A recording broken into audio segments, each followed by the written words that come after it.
Hey there, Vinny from Project Frugal. How would you like to earn some passive income? Real, true passive income. Let's say $100 a week, every week for the rest of your life. Well, stay tuned and find out here.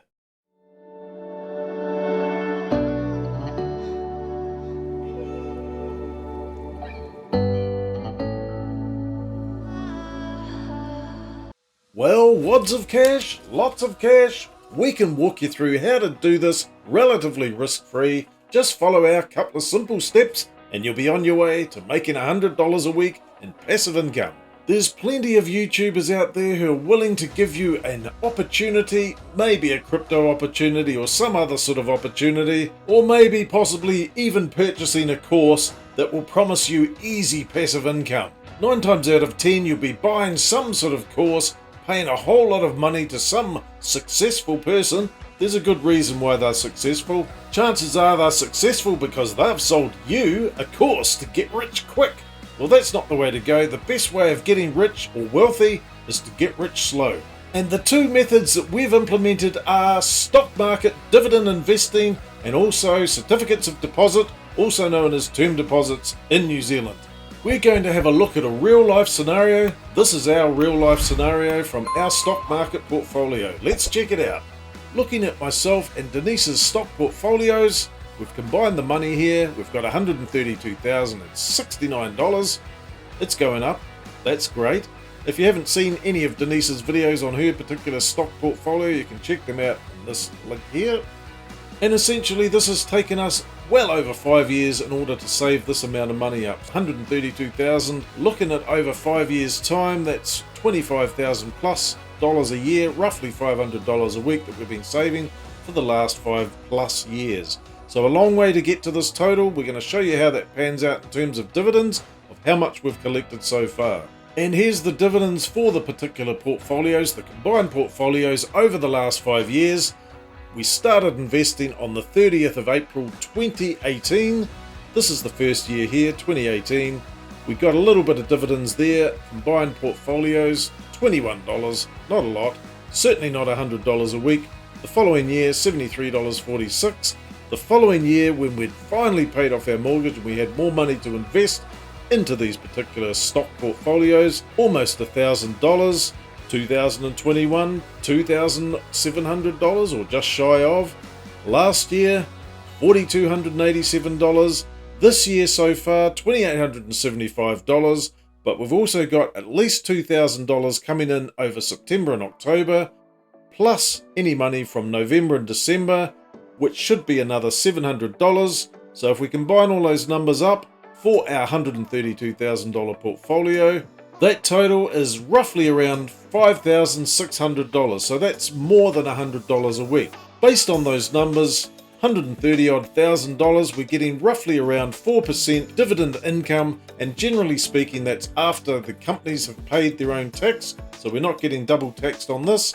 Imputation credits are known as in New Zealand. In Australia they're known as franking credits. So we get a solid 4%. Any growth in the actual stock prices is a bonus for us. We're just looking at the dividend income as part of this portfolio. And if we can make $5,600 or approximately at least $5,200 for a $130,000 portfolio, we're making $100 a week on average across an entire calendar year. No doubt about it, the stock market certainly has plenty of risk, certainly has plenty of volatility. Overall, it's relatively stable over a long period of time. And any of that dividend income that we receive will be reinvested back into buying more stocks to increase the dividend income. Based on those numbers, it takes approximately $130,000 of capital investment in order to make $100 per week for the rest of your life, as long as you don't sell the capital investment. Another alternative to investing in the stock market is to invest in term deposits, also known as certificates of deposit if you're in the United States.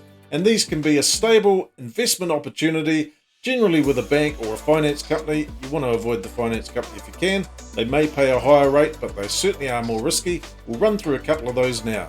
Links will be down in the description. This is from Investopedia. This is the best 1-year CD rates for September 2023, based in the US. And if we scroll down a little bit on this page, we're looking at roughly around 5.5% up to 6% for the annual payment. and presumably that's before tax. I'm not sure what the US tax rates are. That's what you could expect. Even if the tax rates were roughly a third of your money, if you're looking at say 6% and you get 4% back, 100,000, 4,000 a year, 130 odd thousand, you're talking $100 a week. Also, with the market the way it is at the moment, with interest rates being relatively high, when they drop, CD rates or term deposit rates will also drop, no doubt about it. And that's primarily why we prefer the dividend income from stock market investments. Generally, the rates will be higher overall. Looking at interest.co.nz, we can see the New Zealand term deposit rates here. We scroll down a little bit, we've got all the major banks with their credit ratings listed there. We're looking at roughly around 5.9%. up to maybe 6.1%. We have term deposits with Heartland Bank, which is BBB rated, which is not as good as the AA minus or whatever else we've got here. So there is always risk with banks. If they fall over, they could potentially take your money with it. One good rule of thumb is to make sure you diversify with your term deposits or your certificate of deposits, the same as you would with a stock market. So put some into one particular bank and maybe put some more into another particular bank, halving your risk. Everything's a risk. We've also got some peer-to-peer lending options here which do pay a higher rate, bit more risky, no credit rating listed on those, and also finance companies, riskier again, they do offer a higher rate. We're looking at over 7% for some of these. I probably wouldn't touch it, not really sure if it's worth the extra 1% to be honest. What do you think, Ron? Well, it seems a bit boring, doesn't it? Well, you could put all your money instead on a horse. Horses are guaranteed to never fail, as long as you feed them. You know, oats, hay, all that sort of stuff. Yeah. I don't know about these certificates of deposit, these term deposits. They sound a bit boring to me.